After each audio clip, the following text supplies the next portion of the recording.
Update. My girlfriend's 23 female friend kissed me, 24 male, but she's threatening to tell girlfriend something else if I say anything. Original post. I really don't know what to do. She kissed me in the hallway at my friend's house when we were all drinking last night. My girlfriend was barely getting off from work, so she wasn't there yet. She freaked out when I said I was gonna tell my girlfriend, and she said she'll tell her I pushed myself on her to kiss and touch her. She looked completely serious, as in she will, or she'll say I tried worse on her, then said who will my girlfriend believe since it was just us in the hallway. Everyone else was downstairs. I feel so bad that I didn't tell my girlfriend anything when she got there, and still thinking about it now the next morning. I want to be honest about what her best friend did, but I'm scared she's going to put the blame on me. Now for the top advice before reading the update. The longer you wait, the worse it will be. Tell her. That's true. God, this freaking sucks. Be completely honest and get ahead of it. You can't control her reaction, but it's better than being held hostage by her friend and your own mind. Tell your girlfriend, then as soon as you're done, call the best friend on your phone with girlfriend present and say, I'm going to tell girlfriend you kissed me. I can't lie to her, blah blah. And she will probably call herself out then and there. You gotta tell her now. Tell her exactly what happened, and then tell her you said you would share and she threatened you. After all we've been through, I hope she believes me. They've been friends for a year, so my fear is she'll believe anything she tells her. Do you think you might be able to get her friend to admit what happened via text? Or record her making this threat next time you see her? I would tell your girlfriend immediately either way because you want to get ahead of it, in case her friend panics and decides to say something. But it might be worth seeing if you can get her to own up if you think she might take the bait. Obviously, loop your girlfriend into this as well. I didn't think about that. Not sure about the text though. She might not want to send anything that I could show to my girlfriend, but recording might work. And now for the update. Sorry to leave you guys hanging. I know many were asking for an update on my post. The last few days have been pretty crazy. For one thing, my girlfriend knows. She was shocked, but I told her the whole thing. Not only about what she did, but the fact that she threatened to lie about me doing worse. And that's why I was afraid to tell her. Also because I was worried how my girlfriend would react. She was shocked and pretty confused, like she wanted to cry. And then I learned something messed up. This isn't the first time her best friend did this. But last time it was her ex-boyfriend from high school. Only her friend told her that it was the guy who kissed her.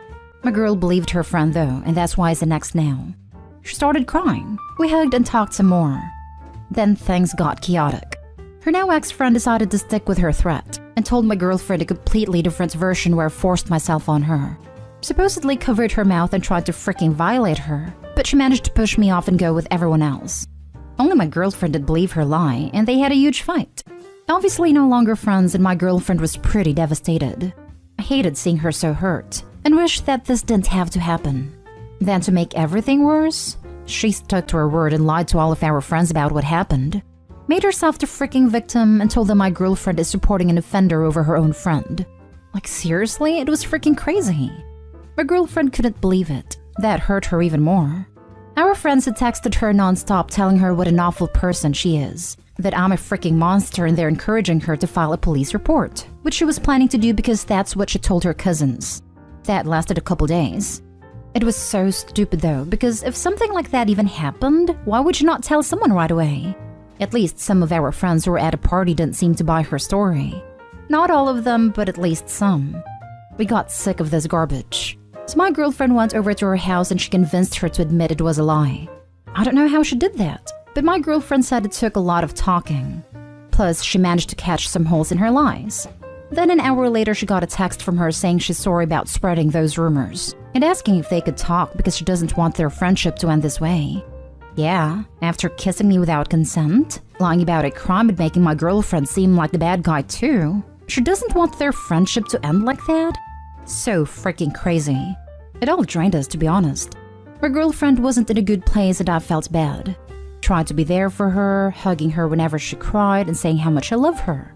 We didn't want to do anything for Thanksgiving because of everything, so we came here to stay at a motel by the beach the last 2 days so we could forget about stuff. She's still sad about losing someone she thought she could trust, but I'm sad for my girl. Hoping things get better from here now that she's not around. Edit. To people saying to talk to a lawyer, I realize I probably should. just so some things are on the record and this can't come back to bite me in the future. I don't know when we'll be back home, but once we get back, I'll try talking to a lawyer. Thanks. Do people already know that it was a lie? What did they say? Does the friend keep asking to be forgiven? People who believed her friend and now know the truth are still her friends? Most of them apologized to both of us and deleted some of the stuff they said to us on Instagram and Twitter. Some haven't, but I think it's because they're embarrassed. We blocked her everywhere because she wouldn't stop messaging us. If you have the financials for it, you could sue her for slander/libel. I could maybe, but this has been hard enough on my girlfriend, and I just think it's better to move on from it faster. I'd be sending some stern messages to people to take their posts down calling you an offender, or you'll see your lawyer about a libel case. Otherwise, it's up there. Your name equals offender. You can't have that out there for any future person/employer to go looking at. Then when they've done that, both of you should block these flakes from your life. They're highly dangerous to you. All of them did. It just meant there are some who haven't reached out to apologize. But the fact that they deleted all their comments suggests they know the truth now but just won't say anything to us. Keep that text message. If the friend goes nuclear, you have evidence against her. I'm so sorry you had to deal with all of this. That friend is a monster. She forced herself on you. I hope the future is bright for the two of you moving forward. We screenshot everything she sent us as proof before we blocked her. Now for the last story. My female 28 husband's male 30 older brother male 35 confessed that he's in love with me. What the hell do I do? Original post. This happened last week. I'm still shocked and have no idea what to do with this information. A little backstory. My husband and I have been friends since I was in middle school, so we've known each other and each other's families forever. We started dating after college and got married 2 years ago. Let's call my husband Greg and his older brother Michael. I've obviously known Michael just as long as I've known Greg, but in that vague peripheral way, you know, a friend's older brother.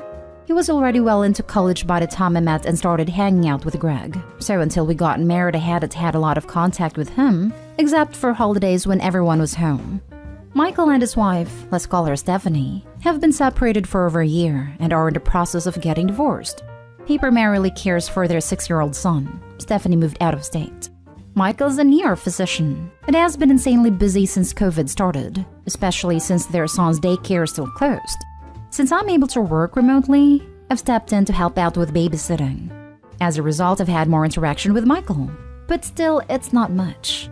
Just him getting home exhausted from work, saying thanks, me saying some version of no worries, happy to spend time with my nephew, and then leave. Nothing romantic. No ulterior motives. Nothing weird. Then last week, as I was gathering up my laptop and stuff getting ready to go home, Michael said, "Hey, I really need to talk to you about something that's been bugging me."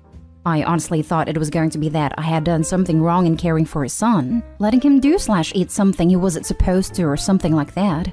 But then he essentially told me that he's been in love with me for years, and that his feelings toward me were a contributing factor in him leaving Stephanie, and seeing me with his son and coming home to me every night has been wonderful.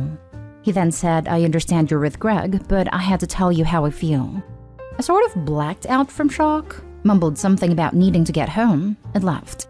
I can't stress enough how little one-on-one contact Michael and I have had. Like, I don't think I've ever even hugged him. If you added up all the words we've ever spoken to each other, it might comprise a 30-minute conversation.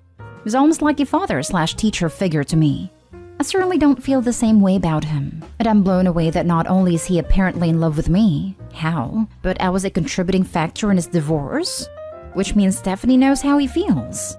Because I know some problematic people will ask, no, I have never led him on, or in anything even remotely revealing in front of him, texted him about anything other than childcare logistics, or spent more than 10 minutes alone with him. I'm honestly more confused than anything, because from my perspective, he knows nothing about me. Like, we barely talk. How the hell can he think he's in love with me? I've avoided him entirely since it happened, saying I had a bunch of meetings and couldn't babysit last week, which I feel really guilty about because I love spending time with my nephew. I haven't told anyone else, especially my husband. Please help. This is so far above my pay grade, and probably above Reddit's as well, but have no idea what to do. I don't want to cause a weird rift between brothers, or not be able to see my nephew anymore. Any advice is welcome. Thanks. Now for the top advice before reading the update. Tell your husband what's going on. I'd explain that's why you've been dodging his brother. Brother-in-law may think he's in love, but most likely is using what he thinks he knows about you as an ideal to hold up for his failed marriage. This, as you've pointed out, brother-in-law barely knows you. He's created an idea of you in his mind and fallen in love with it. This sometimes happens when people are unhappy in their lives and close themselves off from being involved in the people around them. He was likely unhappy with his wife, and during that time continued to imagine a life with you, building you up into someone you have never been. Be sure to mention this to your husband. I think that your brother-in-law needs clear boundaries, but not a kick in the teeth. He likely needs therapy. Step 1. Show husband this post. The information is going to cross husband's path eventually, and it's really important that you're the one to tell him. You don't want him finding out. Plus, finding out you know. Plus, you elected not to tell him. Real step 2. Avoid contact and start treating your mental and emotional health. Blacking out from stress is a sign of trauma, but just like any wound, can heal. Green grass, blue skies. Tell your husband. The brother needs to be called out on his stupidity. Sounds like has he had tough run. Might have got a bit too intense and found comfort in any female close proximity. It happens. Maybe Michael isn't in love with you. I'm not saying you're not a catch, but maybe he's in love with the idea of you. Do you know why his marriage ended? But perhaps he saw you and Greg together and was thinking about how you don't fight or how you look happy together, etc., etc., and saw those things missing in his marriage. It could be just more fake crush than an actual I've loved you since day one. But you need to tell your hubby ASAP. You don't want him to find out from your soon-to-be ex-sister-in-law calling him saying, "It's your wife's fault my marriage is over." Now for the update. This is going to be super long, but here it goes. My husband is my best friend. Has been since I was 12 years old. Keeping this from him for 5 days was the hardest thing I've ever done. I was sick to my stomach and could barely sleep. A special FU to those commenters who insinuated that I was lying and had actually been in love with / sleeping with Michael the entire time. And I'm using this as an excuse to get out of cheating. Who hurt you? I knew even before posting on here that I needed to tell my husband. But being the conflict-averse, socially awkward / anxious person I am, I sort of hoped this would all go away if I just ignored it like nothing happened, or pretend I had gone spontaneously deaf. I didn't want it to turn into some huge deal that made every family get-together impossibly awkward. But the responses I received here were overwhelmingly, "Tell your goddamn husband." Yesterday, Tuesday morning, I told my husband everything. His initial response, no joke, was laughing. "What?" Followed immediately by, "Oh my god, this is totally my fault." Incredulous, I asked him how this could possibly be his fault. He explained that when Michael and Stephanie were still married, whenever they would have issues in their relationship, Michael would confide in Greg, who in turn would offer his advice and support. Being a protective little brother and upset about how Michael was being treated by his wife, Greg would apparently always use me as the good example, in contrast to Stephanie's bad. She was a bit of an a-hole, to be fair. Insisting that Michael deserved better, deserved to have a relationship like we did, a wife who loved him as much as I love Greg. I then pointed out the obvious, that this was neither his fault nor mine, and that Michael was definitely not in love with me, but the idea of me. First as the wife he wanted but did not have, then as the mother to his child. We agreed that the situation has been compounded by the unimaginable stress he's been under since COVID, and he probably saw me as the only stable, loving presence in his and his son's life. Because my husband is the kindest, most empathetic, most amazing man on earth, and probably a better brother than Michael deserves, to be honest, he wasn't even angry. He was sad. He knew as well as I did that Michael was not actually in love with me.